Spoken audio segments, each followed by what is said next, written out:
Congratulations if you're long Tesla stock. Since Tesla reported Q3 earnings last week, Tesla stock price soared to a level that hasn't been seen since January of this year. Before we take a look at Tesla stock price action, let me remind you to click the thumbs up if you like the content in this video. If you're not a subscriber of my YouTube channel, click on the subscribe and the notification icon so you won't miss any future video from me. Let's take a look at this weekly chart on Tesla. As you can see, Tesla stock had moved up. So on a weekly closing basis, it moved up here 27.7% or $71.18 for the week. And the last time it happened was back here. And this right here was last year, the same quarter, Q3 earning report. And on a weekly basis, it also went up 27.27% or $70.90. And you can see that it didn't top out until it reaches this level here, which is somewhere around $379.49. And that is a move after earning a move of 45.96%, almost 46%, and a $119.49 move upward before it reverses back down.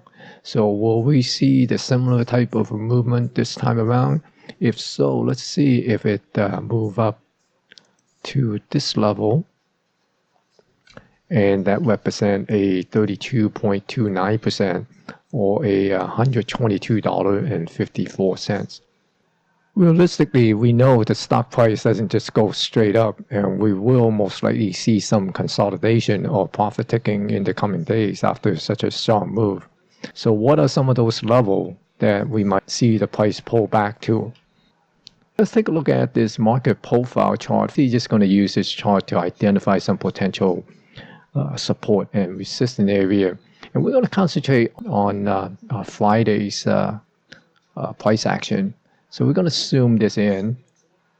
And I just want to point out a couple things to pay attention to from this chart here. One is here we basically had a flat, and you could call this a double top here. And we'll call this a pull high. So we most likely in the coming days, we probably will see price move above this level here, which is $330. Then also the other thing is, you know, this these area here where there's only a single digit, right? Single character, the single print. Those are the price level that most likely in the future that the price will come down and test these level for either potential support or potential resistance. Right, so those are the levels that we want to keep an eye on in the coming days when price pull back and consolidate. And on the volume profile, we also see the similar type of price action where there's these low volume zone here, and these are the area that also will likely see price to move back down and test these areas for potential support and potential resistant. So what I did is I overlapped those identified zone area from the market profile and the volume profile. Let's go zoom this in, and we can see that these are the zone level. And let me get these here. So we see price either come down and bounce back up. That's basically we seeing support, or it will come down and go back down and then come up and act as resistant, right?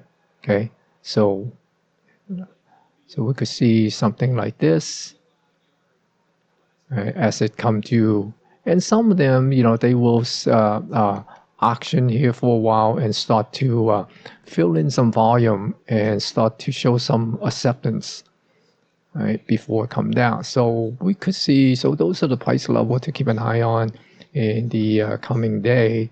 So as it retraces itself to consolidate some of these gains, let's go look at the daily chart of Tesla.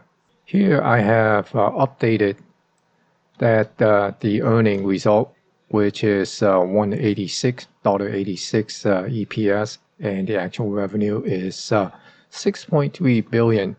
And this is the upper level and the lower level that the market was pricing in for the Tesla earning result. And if it was positive, then the market was pricing it in to move up to this 276.73 area. And if it's negative disappointed earning, then it was pricing in to move down to 234.43. So these are the approximate level that the market was pricing in, and as you can see, the market was underestimated the amount of moves because it did not expect Tesla to actually report a profit.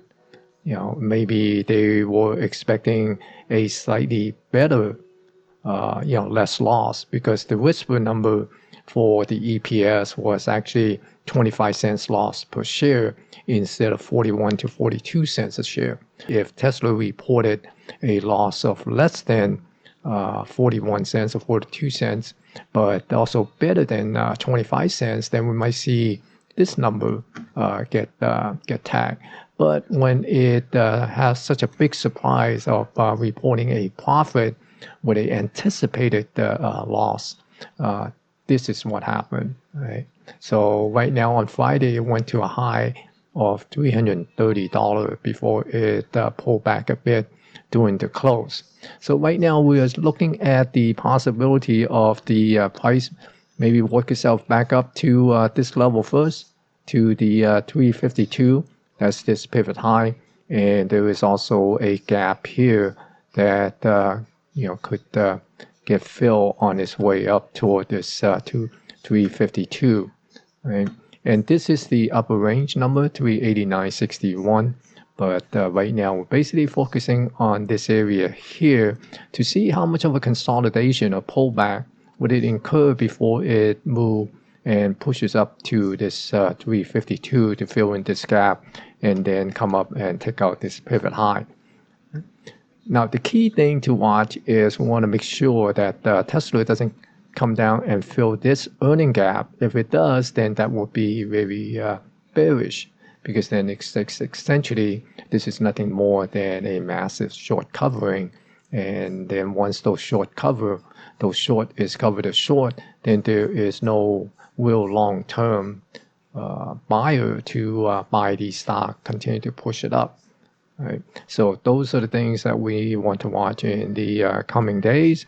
You'll see how much of a pullback is Tesla going to consolidate the recent gain before it pushes back up again, or would it just continue to move up and eventually we will see some sort of pullback, right? Would it pull back after it move up to this 352, or would it pull back before it pushes again toward the 352.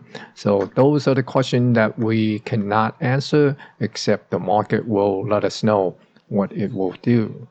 Right? So the only things that we could do as a trader, investor, or whatever is to identify some potential price area to keep an eye on if it decide to move one direction or the other. And here we are looking at the 60-minute chart. As you can see, on Friday, it just continued to move up throughout the day. And we call this one-time framing up because the low is higher than the previous candle low. And you can see each candle or each 60-minute candle have a successive higher low or did not go below the previous candle low.